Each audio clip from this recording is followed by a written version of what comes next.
Welcome to Will's Personal Development Podcast, where we bring you data and science-backed answers and advice from billionaires.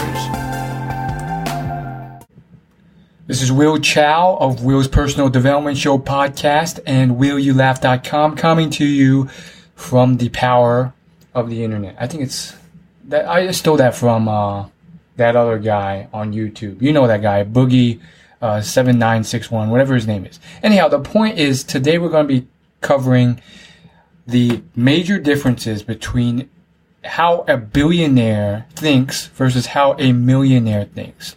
Now, there's key differences between how billionaires are different from millionaires, and I think this is a very important topic that people care about that really hasn't been covered in as much detail as it should online and through podcasts and other content.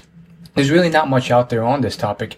And one reason I think people care about this and this matters is because Grant Cardone, the millionaire real estate YouTuber who has a huge social media presence on Snapchat, YouTube, and Instagram, this guy who has almost as big a following as Tai Lopez or Gary Vaynerchuk on social, he went on Lewis Howes's podcast, and one of the things he said was that I should have thought like billionaires because millionaires don't think like billionaires do. And he was basically, he went on to elaborate about how he screwed up because he wanted to be a billionaire and he thought like a millionaire, which got him to become one, but he realized that billionaires think and act a lot differently. So why am I credible to talk about billionaires? Now, there's no certification for, billionaire discussion. However, I've probably read more books and studied more billionaires than 99.99% of people who exist on Earth. I'm fairly confident with that. In fact, there's over 150 books written by billionaires, and I know that because I manually curated and compiled this list, and you can Google it, and I'm one of the first results because no list on the internet comes close to mine. There's lists that have 10 books on it, maybe 20, but mine is the authoritative list by far, and it's growing every year because I'm finding more books and I'm keeping tabs on all the billionaires who are writing more. Also, I have this small but devoted community I have to give credit for who's been helping me source some of these books. But it's like a rabbit hole. The more you dig, the more you find. And I don't just compile these lists. I've been going through these books by billionaires. There's only a few people I can think of who have as much knowledge as me. And those people come from the Investors podcast. They're a pretty well-known podcast with over 1 million downloads. And every episode, they pretty much summarize one of these books written by billionaires. So they're the only guys who kind of like really talk about the same stuff I'm interested in podcast. But there's still not as much content. And it's not just reading books. Like I've probably read hundreds, if not watched thousands, if not thousands of videos by billionaires. I've watched their interviews, their speeches, how they talk about success. And there's been plenty of YouTube channels who have helped with that search and progress in consumption, like Evan Carmichael, who's also done his own curation and sourcing and searching, so I can just easily access all this content. So that's the long and short of it about why I have this exposure to billionaires. I was even fortunate enough to sit in on a live lecture, I would say it was more of like it was like a Shark Tank-ish show, where with two billionaires on the show. It was like a mini Shark Tank event, and I was able to observe real billionaires in the flesh. So I have some experience here. I could keep talking about my credibility, but you get the idea. So let's just jump into what are the key differences. Now, there's quite a few that I want to highlight right off the bat. So I think one thing would be how billionaires think bigger. With a millionaire, they tend to just want that $1 million for oftentimes short-term reasons, superficial reasons, and they want that money. They're thinking they want that vacation home. They want to work less. They want to escape the 9 to 5. They're there to make a certain amount of money to buy that yacht or that Ferrari. You get the idea. It's materialistic or some goal set.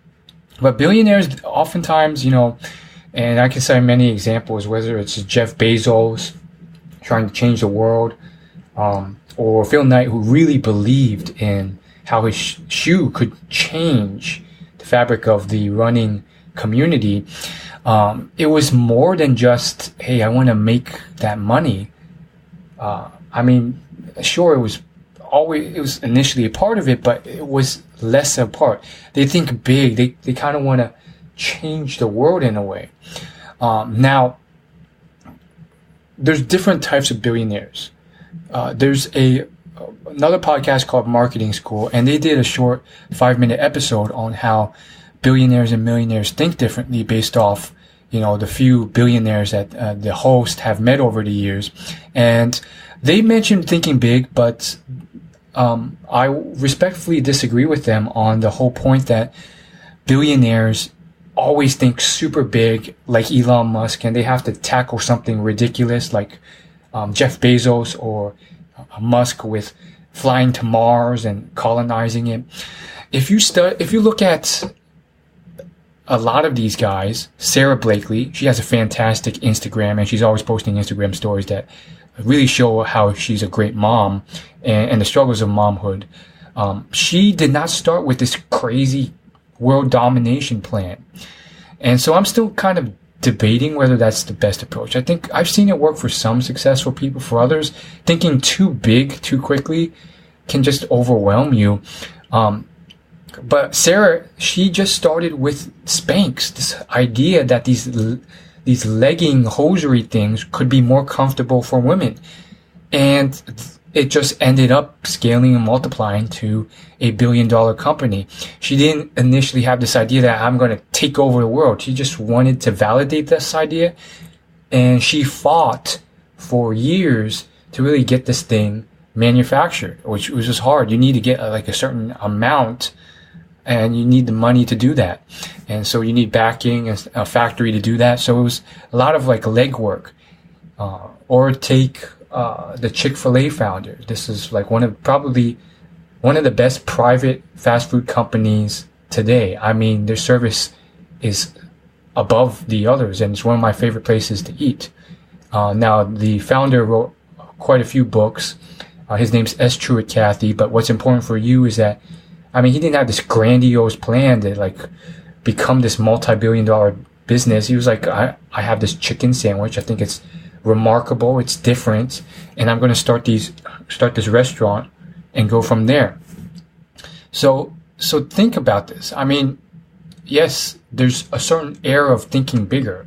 Take Ray Kroc, founder of McDonald's, one of the most impactful, recognizable, influential, long-lasting, and largest companies to ever exist. Not an easy feat. When he started, he saw the McDonald's brother. You can read this in the book, Grinding It Out. This guy, sure, he had big dreams, but he wasn't this is going to definitely become an international world conglomerate. He was like, yeah, what you're doing here is killing it. You should franchise and scale this. He didn't know how big it would get. Just like Sam Walton of Walmart in Made in America didn't think that, Walmart would be this international tycoon that would make him the richest man in the history of humankind, inflation adjusted. He was just like, yeah, this thing's going, I'm going to keep scaling and going to get bigger and bigger. It's working. So, thinking big is good, but I wouldn't say that you necessarily have to aim for world domination, nor that it's good. I can't say it's good or bad to do that. I can see the cons to that. It's too intimidating. So that's one thing.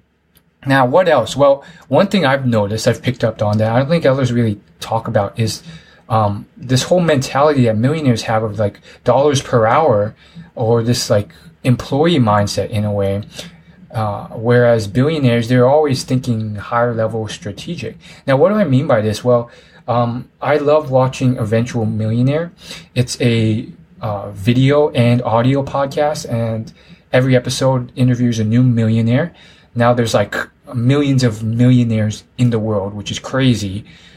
So there's plenty of potential guests for her interview to have. She already has like 400 episodes. I've listened to most of them. And I bring this up because I noticed that with a lot of these podcast episodes, the millionaire will mention, I earn $500 per hour or $1,000 per hour. They always think and mention and talk in this like this mathematical format that's dollars per hour. Whereas billionaires, the books have like they never mention dollars per hour usually. I mean, I'm sure once in a blue moon, it's been mentioned. Like Warren Buffett once joked about it, in the sense that like he was owning equities. He was owning so much that like every second he was making like $100,000. However, they don't think in that dollars per hour way. Now, why do millionaires think like that? I think many of them started off as employees and they were cultured to think like that. I make $20 per hour. And they wanted to escape the 9 to 5. So when they transitioned, they continued with that concept, but they magnified it and they said, well, I want to make $500 per hour. But it's still in that kind of employee or money for time mindset. Even though in technicality, they're now owning a business or they're an investor. And to use Robert Kiyosaki's cash flow quadrant example, they're technically owning a business, a system that generates that profit. So it's not really like they're paid a dollars per hour thing like a consultant or employee, but they still stuck thinking like that from time to time. I think that's one switch that's important. You know, billionaires, when you think about it, if a billionaire doesn't think like that, then he's no longer like locked in and comparing and making decisions based off how much he makes dollars per hour. Instead, what I notice is many billionaires, they're thinking higher level strategic. They think things like, what's my market share? What's my market penetration? How can I beat my competitors? You know, why is this product a big competitive advantage? Now, these higher level strategic plays work into the bottom line, the value of how the equity of your company, how much of your company you own and the value of that company. So by making these decisions, they ripple through and improve the value of your company, your system, to make, you know, magnitudes more than what you would make in a dollars per hour service line. So think about that. I think that's one of those interesting things I've picked up. Now, one other thing that some people say about billionaires is that, billionaires, they're much quicker and they respond quicker to calls and emails. I think it's a case-by-case basis. Some billionaires, sure, they do this, and there's a real world case study examples. Naveen Jain, that's apparently what he does. Eric Sue claimed that whenever he texts or calls Naveen Jain, he responds within seconds. However, billionaires can't be generalized. Like any group or community, there's exceptions and there's variety. And when there's thousands of billionaires in this world, same type of thing. So there's variety here. And that leads me to my next big point, which I'm going to chain with this, is that there's different types of billionaires with different behaviors. Warren Buffett and Charlie Munger, they cut off all, communication unless it's essential and vital. And by limiting meetings and only having meetings that are really important, where everyone has a prepared purpose, goal, end result, and deliverables, or else you won't meet with that person, it doesn't happen. There's a great book by Chet Holmes called The Ultimate Sales Machine, and there's like a tiny chapter in there where he reminisces about working with Charlie Munger for a few years, running one of like the largest franchise chains out there. And Munger would not meet with this man until he had all those things I mentioned laid out. Otherwise, you were wasting time. So in that way, what they do is they limit and cut out all the unnecessary stuff. There's a great analogy that Sam Ovens, a YouTuber and consultant, used. And I'm not pulling out all these names to show off or anything. I'm trying to, bring credibility to what I'm saying so that, you can kind of check what I cite. But he released a 30-minute video on productivity I watched, and he said that Michael Phelps, the swimmer, the Olympian swimmer, has simplified his day, and that's the key to time management. He says all he has to do is wake up and swim. And by focusing on just those two things and cutting out everything else, making calls, texting, emails, meetings, cooking, chores, laundry, by outsourcing the rest and just focusing on swimming, he has no distractions and he can become the best. So in a similar way, I think, it depends on the billionaire. Each has different ways of managing. And, it makes sense in a sense that Warren and Richard Branson have massive popularity and fame. So they have much more inquiries and people distracting them. So moving on to my next point that I mentioned, which is how billionaires are different. I think this is one thing that I want to push on and emphasize that I think isn't emphasized enough. There's articles, of course, that are like top 5 things billionaires do. And that's a generalization. Billionaires are quite different. I've noticed so many varying types of billionaires with different mindsets and styles of investing and making their money.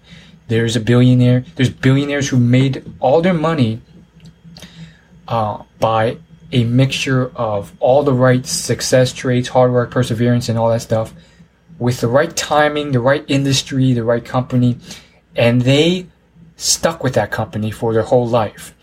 This is like Kevin Plank with Under Armour, Bill Gates with Microsoft, and so on and so forth. Phil Knight with Nike.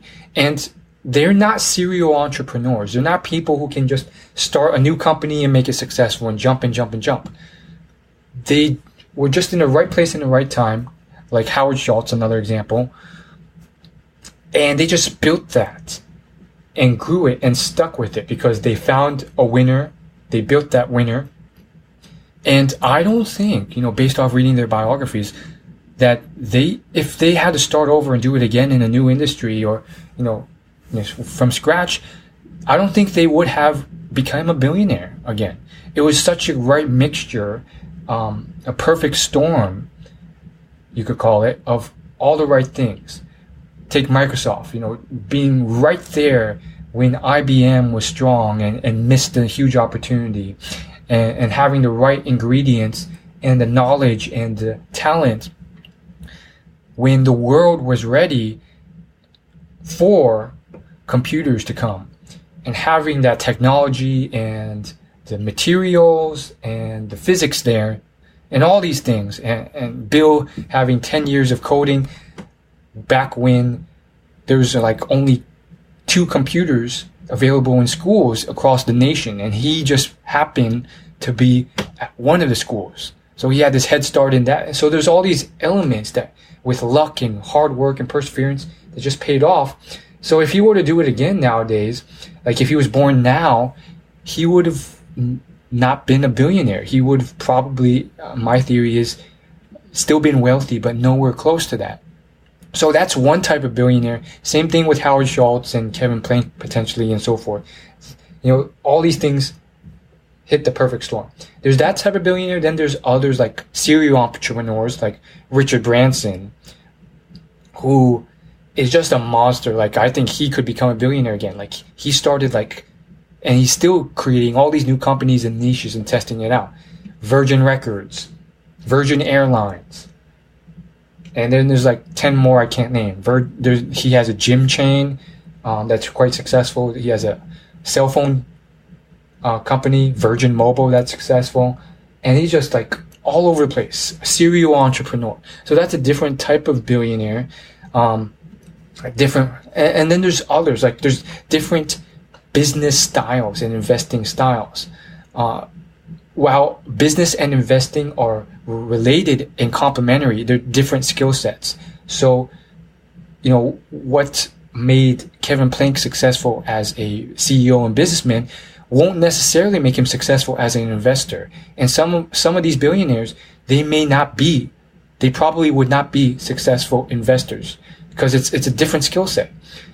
One's about managing a company. Another, which Warren Buffett's good at, is really identifying and predicting which companies will do well. So, you look at Peter Thiel, he's really good at that and solely focused in that area. He's really good at spotting things, and not just any companies, but only tech companies. If you read his book, 0 to 1, it's like hyper focused on the intricacies and unique variables of a tech company. All these dynamics of like winner takes all, and how like you have to have a 10x magnitude of greater value to like beat the other software. Like these are all very like tech focused ways of identifying winners. So it's interesting. Like one could argue that Peter Thiel, he's great and dominates in his niche, but would he do well, doing what Warren Buffett does, investing in like more boring businesses like railroads and candy companies? Probably not. And textile mills and insurance.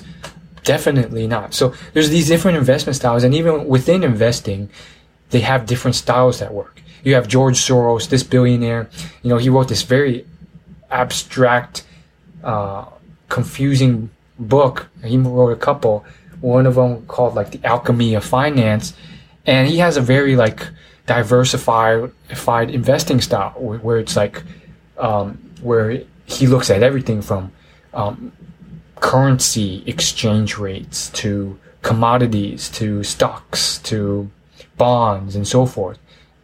His strong suit being, the currency exchange rate.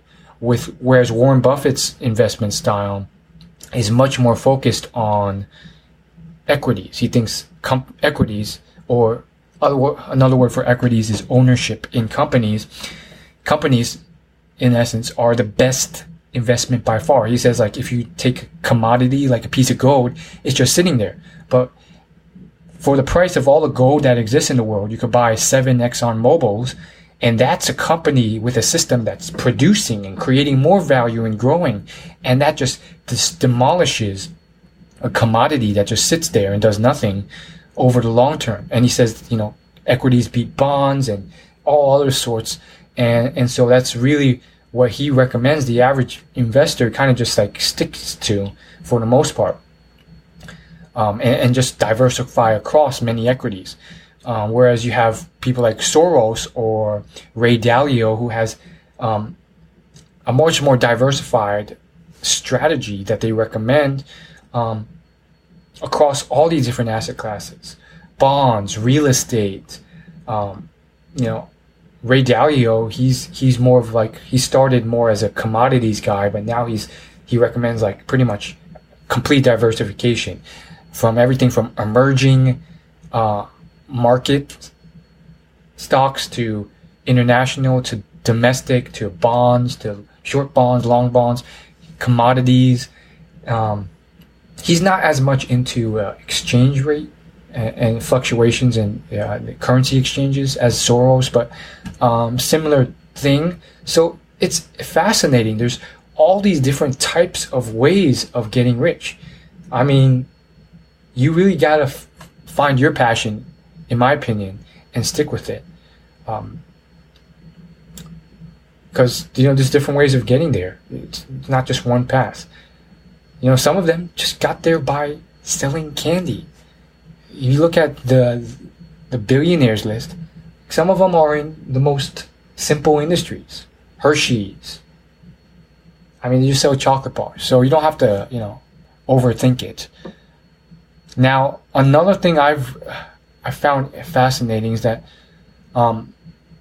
what billionaires do that a millionaires don't is that they've oftentimes made sacrifices to get to where they are.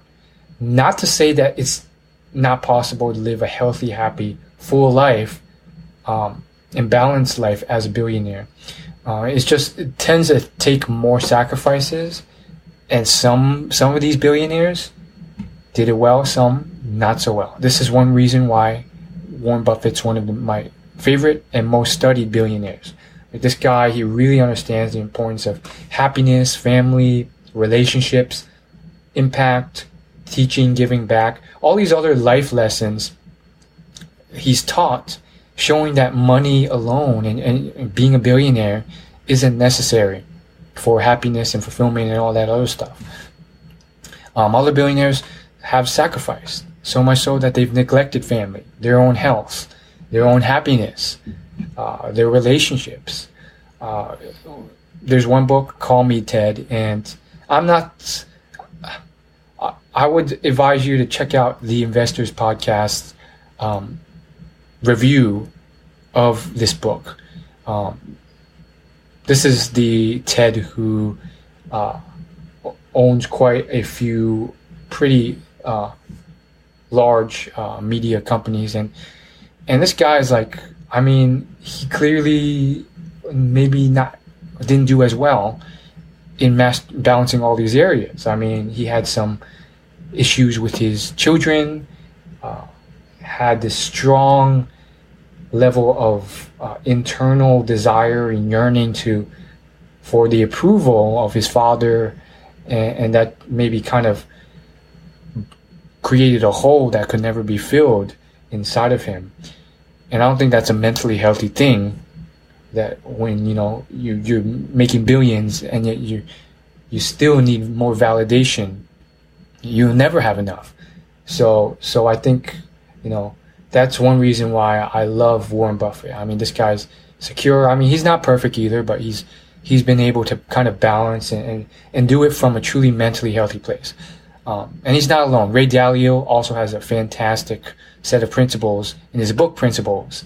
One of which is that, like, meaningful relationships and work is much more important than money. So, what else? What other ways are billionaires different from millionaires? I think there's quite a few. One is that one thing I found with billionaires especially is this. It makes sense that it has to be more extreme and pronounced to create this effect. I found a lot of billionaires are just genetically wired in a way where they won't even enjoy. Some do enjoy it, but they consciously hold back. They won't enjoy spending money on anything excessive, and they'll just kind of keep reinvesting it into the business for a long time. They're very patient. It will take some of them 50, 60, 70 years to hit that $1 billion mark. And examples include Warren Buffett. I mean, this guy, there's so many stories of him doing this. Jeff Bezos is another example. If you read the Everything Store, there's a section towards the end when his company, Amazon, is already huge. He has like a dinner with the C-suite of Walmart, and he orders, he does the whole thing at Holiday Inn, and they eat at this low-end restaurant. And it's like, why are you doing this when you're worth billions? And it's not to disrespect the C-suite. He's like, this is a perfectly good meal. Why would we waste excessive money spending hundreds of dollars on some luxury hotel and a luxury dinner when we could, save that money and reinvest it in Amazon? So they're very resourceful, almost to a fault in a way. Not all of them. I mean, there's always exceptions to the rule, like Richard Branson, who loves, buying islands and yachts and boats. So I'm more normal in that sense. I guess fortunately or unfortunately, I'm more like Richard Branson. I like the flashy stuff, like most people, but many do not. Take Warren Buffett. Arnold Schwarzenegger has been on Tim Ferriss's podcast 2 times, and so far, and in one of those episodes, Arnold talks about his friendship with Warren Buffett, who he's known for many years, and Arnold says this guy is just, he loves this guy because he's not into money. He tells a story of how him being Arnold and Warren stayed at a hotel. And this guy, Warren Buffett is worth like 90 billion plus. Yet he chose to stay at like this like low end, like typical like Holiday Inn hotel. And he had no need, he saw no value and no increased enjoyment personally from, spending more on a luxurious 5-star hotel. So I'm not saying you have to be like that. I think this is something that's genetic and you can't really consciously force. To be honest, I'm kind of in the middle. Like I know travel bloggers who love spending excessive money on luxury hotels. I know personal finance bloggers who do the same. They've made the money and that's what they spend it on. Ramit Sethi is one example. Kirsten Rich of The Blonde Abroad is another. Check out her Instagram stories if you don't believe me. And that's fine. If that's what you want to do, definitely do it. So, you don't hold back from what the world enjoys, what you get pleasure from. But, if you want to be a billionaire, maybe hold off until that time.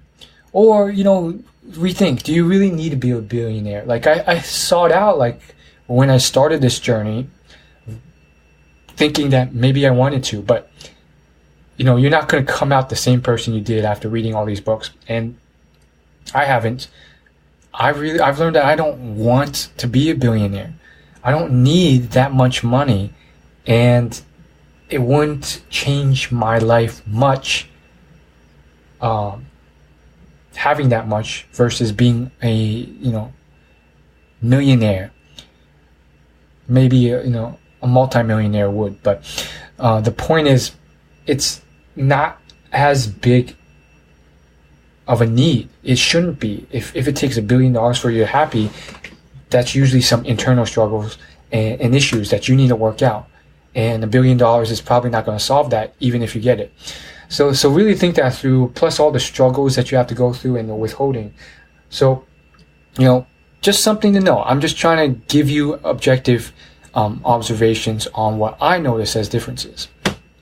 And so, there are examples of billionaires who do live in luxury. So what else is different? Now, keep in mind, a lot is the same in the sense that certain qualities, like never giving up, finding something you love, all those things are core intact. But differences sometimes just come down to technicalities. For example, billionaires versus millionaires, they have a difference around the scalability of the business and industry they're in. There's certain millionaires who have done it in ways that are only scalable to a certain extent. There's so many ways you can make $1 million, as I've learned through all the interviews I've listened to. And many aren't scalable. It could be a food delivery service. It could be a car washing service, a few car mechanic franchises. It could be some lawn mowing services, and all these things. And that's fine. Like you'll build to a certain point. Maybe it's like a window replacement company, and you'll just stick there. You'll do window siding. You'll have contractors and people under you that you know personally. And it's still a fine living. It's much better than making $10 an hour at a 9-to-5 job. But it doesn't scale as much as certain industries have to. Like, to be a billionaire, you need to be in an industry where a company can scale to that level. Now, you can't always predict or determine this 100%. There's a lot of reasons for this. One being that new markets get created. Smaller markets grow into bigger ones. Perfect example would be Phil Knight's book Shoe Dog, which profiles his story, and his crazy idea with selling shoes to the running community turned into a larger community around track and field, and that eventually turned into a larger community involving basketball, which overall blew up into a larger community around health and fitness. And at the time, when he first started, these were very foreign concepts. Most people didn't really understand the idea of exercising on the side every day. Like, it wasn't part of culture as it is now. Like aerobic exercise, like cardio, jogging, that wasn't really a thing that people did as a pastime for health and fitness. Arnold Schwarzenegger didn't even do that because it wasn't part of the culture back then. It wasn't understood to be valuable. He just did pure strength training with weights. So, you can't predict entirely how this turns out. It blossomed into this giant market space that was much bigger than you thought. But generally speaking, you need to kind of have to have a business that kind of does that. So, you look at any billionaire, whether it's Walmart or Target or McDonald's or Apple or Microsoft. These companies reach millions and millions of people and have millions and millions of customers. So it's just scalable in a way where you can do the multiples, and the multiplication, the math will add up to help you make billions of dollars. If you're stuck in a tiny niche that you've carved out around underwater basket weaving, and you somehow managed to deliver enough value to a small amount of people in there to make $1 million, that's great. But unless you get really lucky and this kind of turned into a national trend that's lasting, it's probably not going to scale if you stay in that market space, which is fine. If you don't care about being a billionaire, don't get tempted to get into these other fields that could potentially make you lose money. It's not easy. It's a very competitive market space. So think that through. And again, sometimes you can't always predict it. At the best, you want to get into an industry that has the potential of growing, because you don't know for sure. Take Bill Gates. He wrote a book called Business at the Speed of Thought, but he's also said this in many interviews. He said that he never predicted that Microsoft would really get big at all. When he started, there was 2 computers, and they were owned by the government, and they were 10,000 square feet, and they cost millions of dollars. So the market share was 2 individuals. That was his prospective customers. And it grew, but he never would have predicted that it would have grown to a point where eventually everyone on Earth had a personal computer. So that was something that wasn't expected. It wasn't precedented.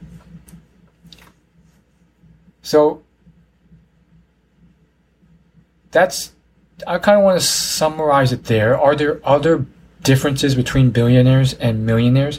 Absolutely. But I don't want to emphasize too much of a point, so much so that you drill down too deep into the details and forget the higher level picture. Why do you care how billionaires and millionaires are different? Do you want to be a billionaire? Why? Some people, like Grant Cardone, may have healthy, good reasons to do that. They just have that ambition. They have the time. They enjoy the process. They want to make an impact and see if they can achieve a massive goal. And it's a completely different undertaking and mind shift. So why not go for it? Others just have ridiculous, mentally unhealthy, or just unnecessary goals. Their goal may be to just live on a tropical beach one day, and they make the false assumption that they have to be a billionaire to do that. But as Tim Ferriss says, just work out the math first. You do the math, you realize, living in Hawaii only costs around $150 a day, which is around, it's around 6 figures a year, and that's far less than, $1 million. You can live there for 10 years quite comfortably if you were a millionaire. So do you really need to do these crazy different things? I think most people who become billionaires, who want to become billionaires, will not become billionaires, even if they follow these tips, because it requires so many things to align in a certain way. Having said that, I predict that more of them who become billionaires will do so with more intention and from learning from the tips and lessons of the people before them, because it's a very smart move to do, and it's something that never before in history do we have the curation and ability to do so. Sorry, my sleep alarm went off. I'm recording this late at night. So, in that sense, I just want to conversationally say, like, if you want to go for it, go for it. If you solve and deliver value to that many people, you can get it done. But you don't necessarily have to think too big. Like, if you can start off fairly moderate and scale from there, you'll start getting somewhere. I think there's a lot more to cover than I was able to in this episode. So I'm going to release this as a test and based off the feedback. So please tweet at me, write in, send an email. Based off any feedback, I might do an episode 2 where I dive deep into more differences between billionaires and millionaires, because there's quite a few more out there, and some claims that need to be debunked, like all billionaires are big misfits, square pegs in round holes. And it's like, is that really true, or are you just a little too hung up around that saying that Steve Jobs created and you're a Steve Jobs fanboy? Speaking of, I don't even think Steve truly became a billionaire. Yes, he did create the most valuable company from a market cap perspective, but based off his equity in that company, I don't think he hit $1 billion when he died. So that's a discussion for another day. But the point is, there's a lot of differences between billionaires and millionaires, and incorporating them could be helpful. But think higher level. Like, what are your true goals? If you were to die today, like, what would you regret? What do you care about? And really think if being a billionaire deserves top priority, or if that's really what you want. Because chances are, like, maybe you just want to be a millionaire. And if that's the case, which that's what I concluded after much research, stick with the millionaire thinking, because that's going to help you more than this like crazy stuff of like trying to change the world.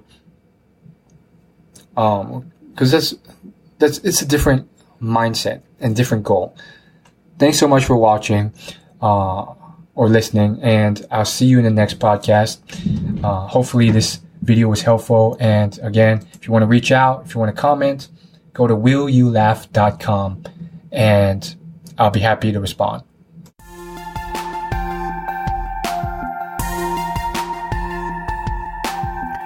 Thank you for listening to Will's Personal Development Podcast. You can find more at willyoulaugh.com.